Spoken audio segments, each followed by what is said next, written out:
Hi, this is Eli and welcome to the reboot of my YouTube channel. First time ko itong susubukan, so first entry na gagawin ko ay since Father's Day ngayon, magluluto ako ng steak to commemorate my old man. And ayun, steak and corn with butter. So let's get it. Okay, so ito ang ingredients. Ito yung steak. Hindi ko alam kung anong cut to eh. Baka sirloin something.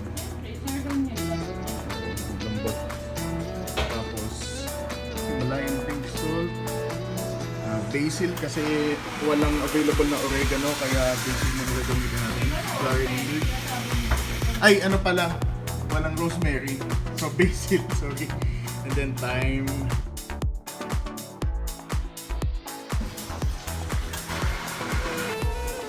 So the first thing ang gagawin natin ay i-season muna yung steak. So meron akong rock salt dito. Generous lang.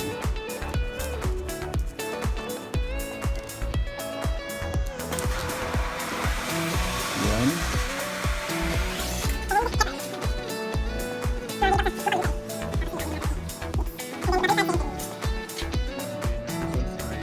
Cornstarch or all-purpose flour sa warm water and kalahati ng Maggi beef cube, beef bouillon.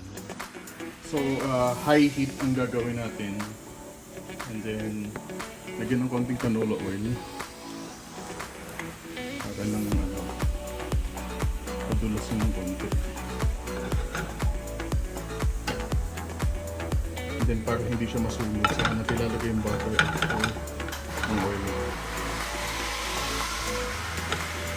Always put the steak away from you. Tapos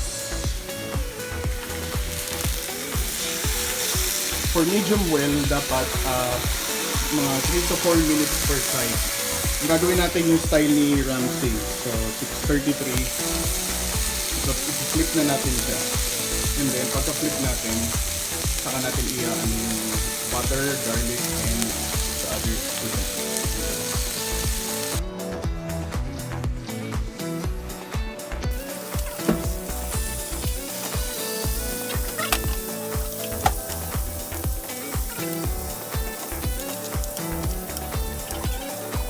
Alright, so time for the gravy. Napuno na ako ng butter dyan. And I have 1 cup of the wine.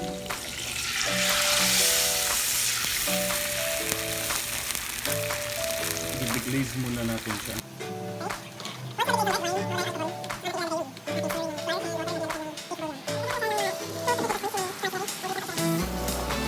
And the gravy is now done. Just ko na lang siya.